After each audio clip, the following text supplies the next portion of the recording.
Yo tout le monde, ici c'est Ferd bro, le t-shirt, tu sais. Bon, alors aujourd'hui je vous fais une petite vidéo.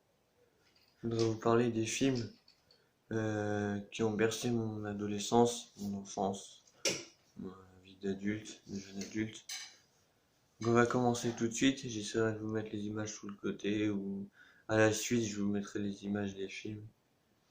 Alors je vais essayer de faire le synopsis en même temps. Alors, je vous préviens, mon acteur préféré c'est Jim Carrey, mais je vais pas parler de Jim Carrey tout de suite. Peut-être que j'en ferai une vidéo spéciale sur tous les films de Jim Carrey que j'ai vus, que j'ai adoré. Pour l'instant, je vais vous parler des films cultes, enfin que pour moi il faut avoir vu. Alors, le premier c'est Eddie the Eagle. C'est l'histoire d'un homme qui est un peu casse-cou et qui est seul chez lui. Il est élevé par ses parents, il est fils unique. Et son rêve à lui, c'est de jouer aux Jeux Olympiques d'hiver.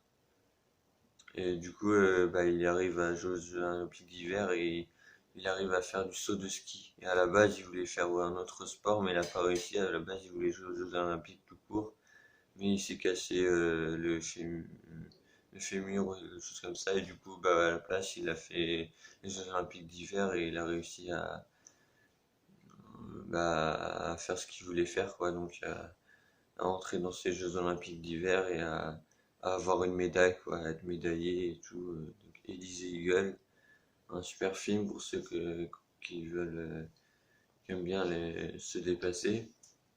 C'est dans le même style, euh, il y a Rasta Rocket.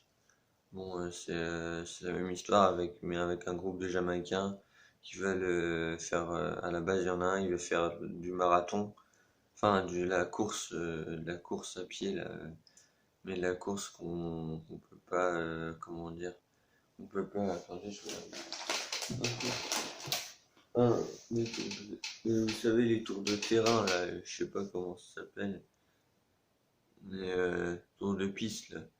Et en fait, il peut pas, et du coup, ils soulent la cheville, un truc comme ça, et du coup, ils font du bobsleigh, donc le bobsleigh, c'est un sport, vous irez voir sur Wikipédia, et en gros, avec l'équipe de la Jamaïque, ils font ça, et ils importent le sport jamaïcain. C'est une histoire vraie aussi, comme ils disent Eagle aussi.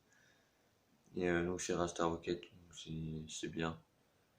Pour ceux qui aiment ce genre de film, c'est bien. Ensuite, un film que je trouve qui serait pas mal à regarder, vu qu'il est un peu d'actualité, c'est L'Armée des 12 singes. Alors il y a celui avec Bruce Willis, mais il faut savoir que ça a été fait, enfin, ça a été induit par un court métrage dans les années 50, il me semble, je sais plus exactement. J'avais vu ça en cours, je me rappelle plus. Et en gros, c'est l'armée des 12 singes. C'est un homme qui fait un rêve. Et dans ce rêve, il doit sauver la planète d'un virus.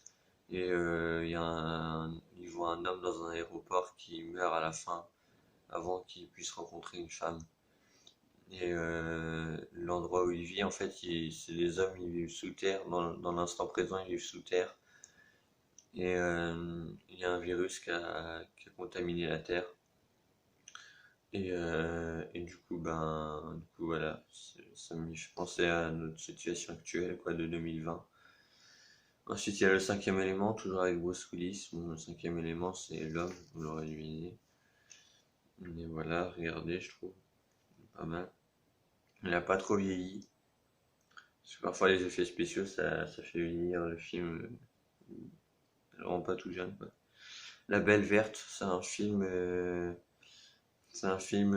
sur l'écologie. Et ce serait des extraterrestres qui viendraient sur Terre et qui verraient en fait les problèmes qu'ont les humains sur cette planète et, et qui pourraient les corriger, etc. Et c'est un film porté sur l'écologie et sur le devenir de l'humanité dans les futurs temps modernes, puisque c'était dans les années 90 qu'il a sorti le film. Et j'étais pas vraiment né, mais voilà. On passe à la suite.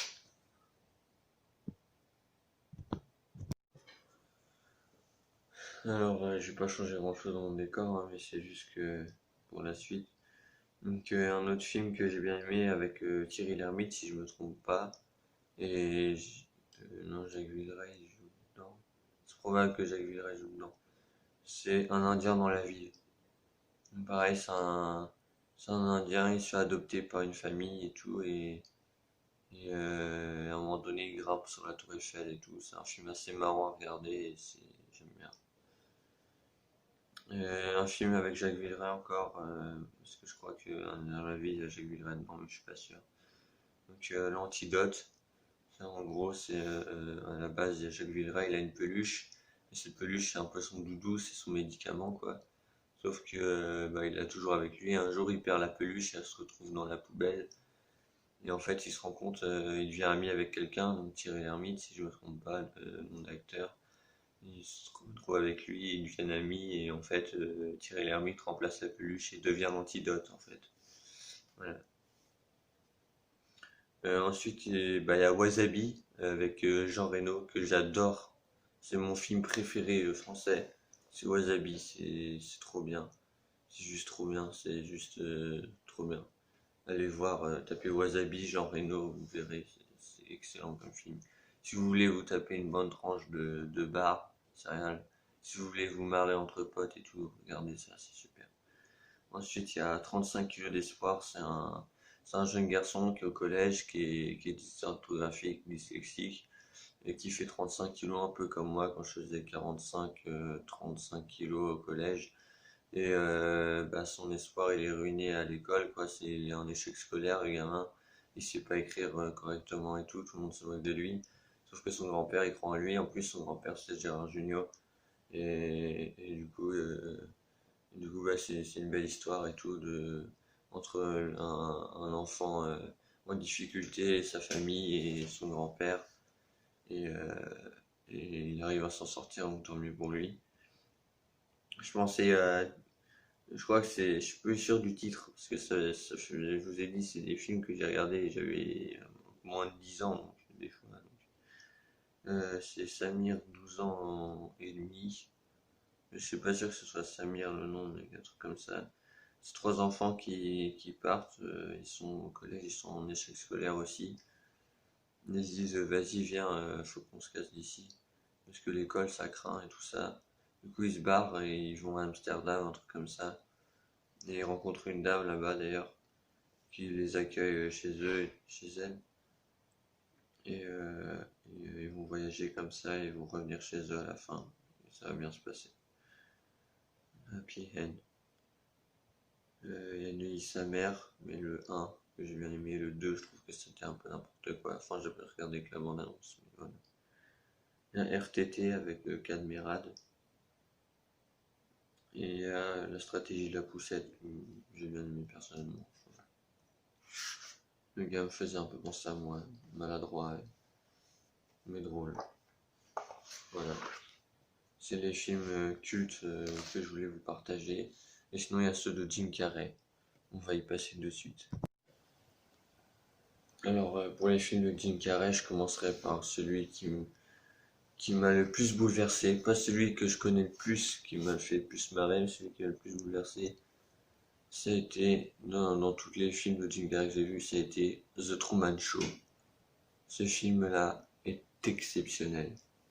Exceptionnel. Le jeu d'acteur, il est magnifique. Euh, The Truman Show.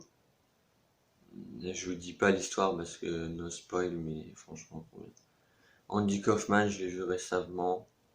J'avais pas trop aimé le début et tout, j'avais pas tout compris du délire, mais au final, j'ai fini par comprendre et j'ai bien aimé.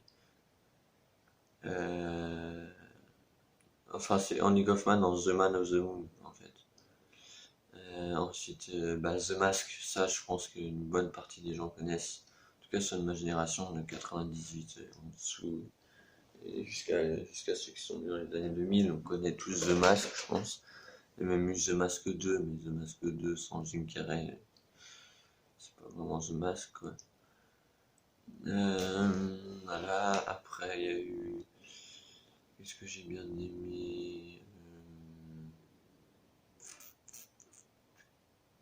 Il y a Mr Pepper et les pingouins aussi, mais ça c'est plus un film un peu débile. Il y a Ace Ventura bien sûr, mais ça j'ai pas trop aimé. Dumb and Dumber, ça c'est pour bien se marrer aussi.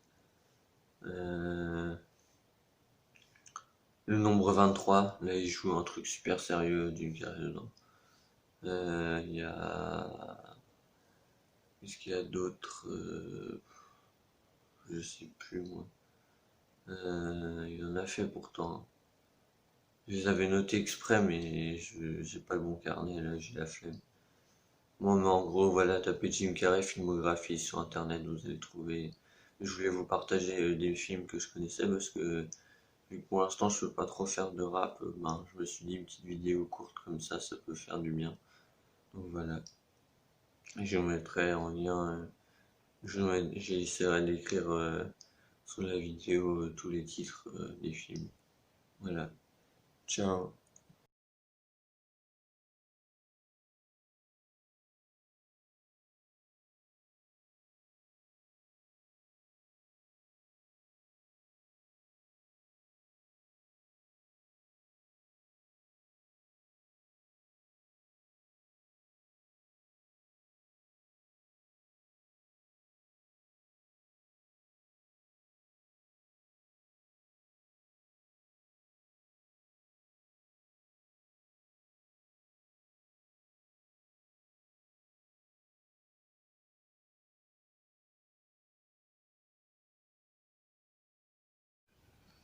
Et pour finir, il y a aussi Waterworld. C'est un bon film d'action. L'humanité est engloutie sous les eaux. Il y a un mutant qui peut, qui peut, qui peut nager et respirer sous l'eau. Un mutant amphibie, un peu comme dans les X-Men. Ouais, pour ce qui est de Jim Carrey, j'ai rien oublié, je crois.